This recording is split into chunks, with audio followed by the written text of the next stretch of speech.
In this lesson, we're going to be going in reverse, okay? We're going to be graphing a function given another graph, but for this case, it's going to be from f prime back to the original. So, if you haven't seen it yet, watch the lesson on going from f of x to f prime of x, and you'll get a sense that basically what we're going to be doing is the reverse of those steps, more or less, and this is going to be case 4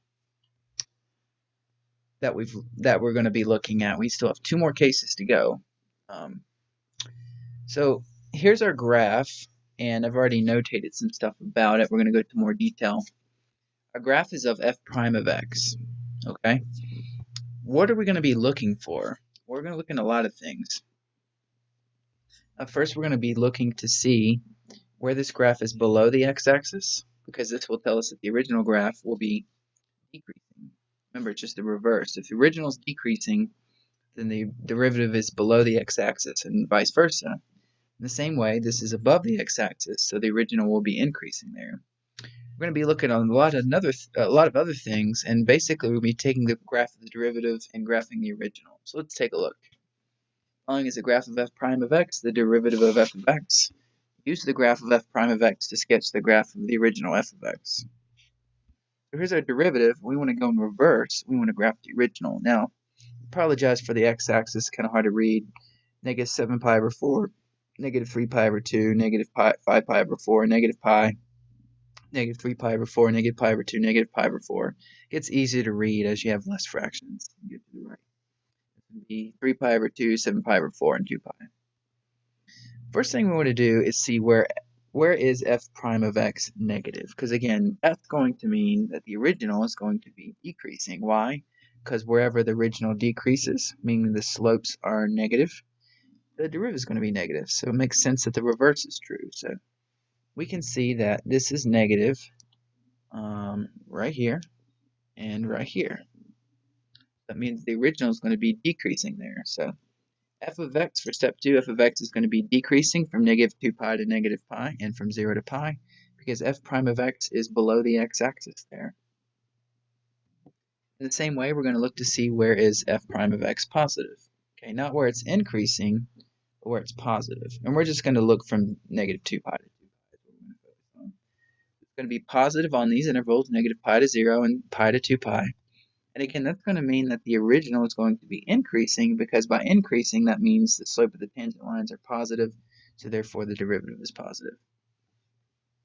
So for step 4, f of x is increasing on the intervals negative pi to 0 and pi to 2 pi because f prime of x is positive there.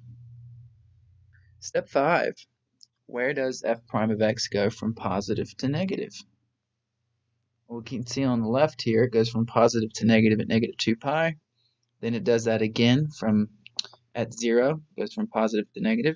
And it does the same thing at 2 pi. It goes from positive to negative. And it crosses through the axis. That's important as well. So there's going to be horizontal tangents there for the original. And since f prime of x goes from positive to negative, that means the original is going to be going from increasing to decreasing, which means it has a relative max there. F of x will have relative maximum at negative 2 pi, 0, and 2 pi, because f prime of x goes from positive to negative there. In the same way, for step 7, where does f prime of x go from negative to positive? Well, it goes from negative to positive at pi and at negative pi and at pi. What does that mean? Well, for step 8, that means f of x has a relative minimum at negative pi and pi, because f prime of x goes from negative to positive there, meaning the slopes of the tangent lines, meaning the original goes from decreasing to increasing. So we'll have relative minimum at negative pi and pi, and that's going to really help us with the graphing the original. Step 9, where does f prime of x have asymptotes? Well, in this case, nowhere. But if it did have an asymptote for step 10, that would indicate a cusp, vertical tangent, or asymptote for the original. Okay, why? This is places where the slope of the tangent line approaches infinity, and because f prime of x has no vertical asymptotes, none of these would be the case. So cusps, vertical tangents, and asymptotes are all places where the tangent line approaches infinity. So f prime of x would then have a vertical asymptote, but it doesn't, so the reverse is not true. Step 11, where does f prime of x have holes? Nowhere. Now what would that mean for the original? We talked about this when we did from going from one graph to its derivative. It means the original would have sharp edges. Okay, and that's abrupt changes in the tangent line. That would indicate holes. But because f prime of x has no holes, the original does not have any sharp edges. So again, we're just kind of doing the reverse from case 1 where we went from the original to the derivative. We're going backwards now from the derivative to the original. Step 13, where is f prime of x decreasing? Where it goes down there, and it goes down there. So on these intervals, negative 2 pi to negative 3 pi over 2, negative pi over 2 to pi over 2, and 3 pi over 2 to 2 pi. So what do you think this is going to mean for the original if the derivative is decreasing? Well, if the derivative is decreasing, then that means the original is going to be concave down. F of x is concave down. The slopes of the tangent lines are decreasing, right? That's what concave down means. So it makes sense that if the slopes of the tangent lines are decreasing, then the derivative is decreasing since the derivative is related to the slopes of the tangent lines.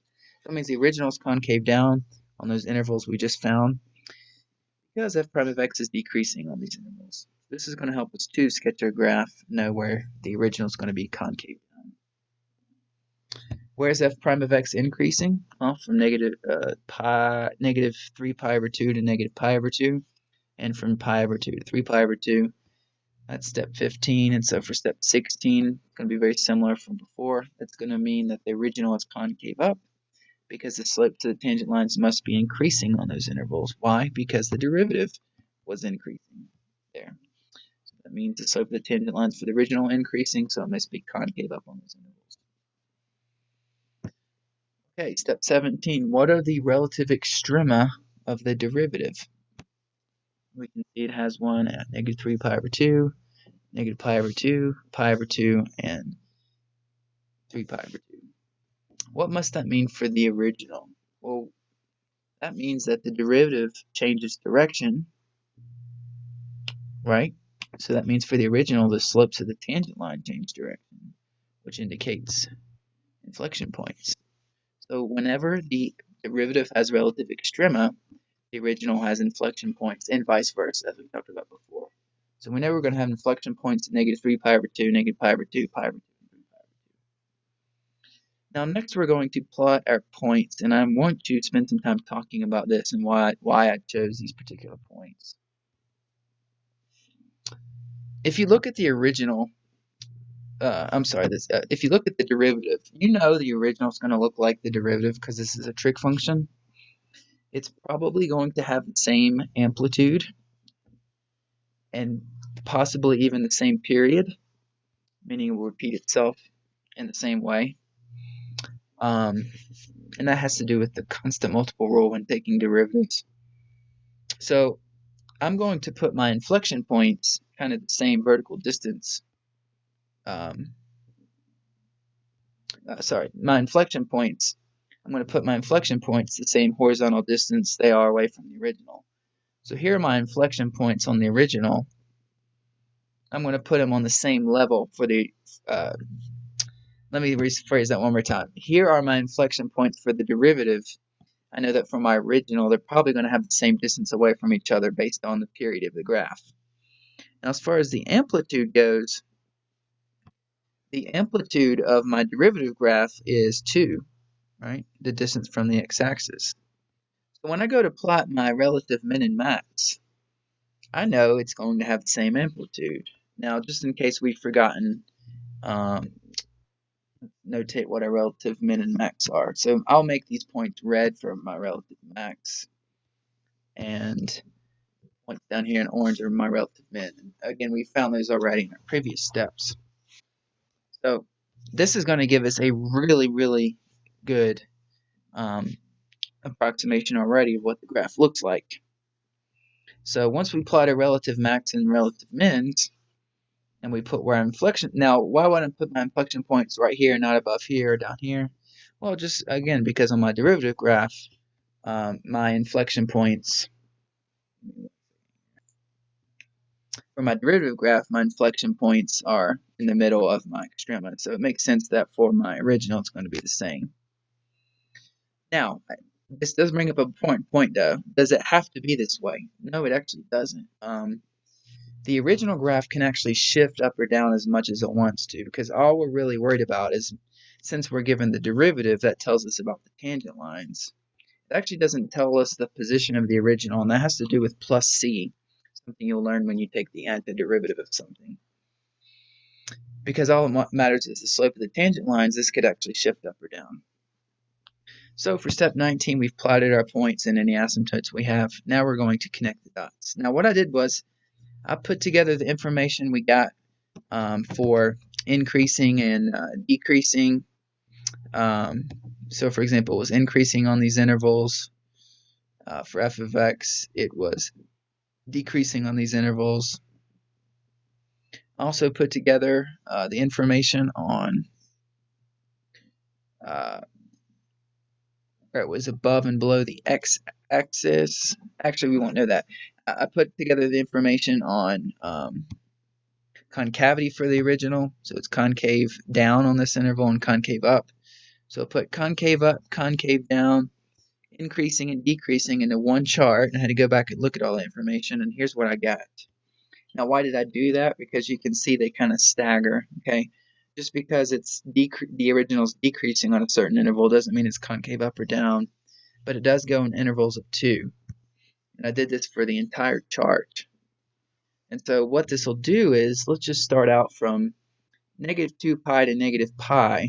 I know it's going to be decreasing, but I know it's going to change from concave down to concave up. So when I go to draw that, and I know it's going to be decreasing, I know it's going to start at concave down, but then it's going to go concave up. Okay? And now you can see why I drew this chart. Now it's going to go increasing from negative pi to 0, and it's going to change from concave up to concave down. So when I go to connect that, concave up and then concave down, and you can see that the pattern's going to repeat itself. I'm going to do the same thing with the rest of the chart, and there you go. There's the graph of my original given the derivative, and actually it looked very similar, and that's because that's kind of what happens with trig graphs. More or less, it looks like it just kind of shifted a little bit. So that's it. That was pretty complicated, but as long as we take it one step at a time and plot all of our information, be very careful about how we connect the curve, it will be a pretty accurate graph of the original. Remember, we graphed the original given the graph of the derivative. If you have any other questions about this example, let me know.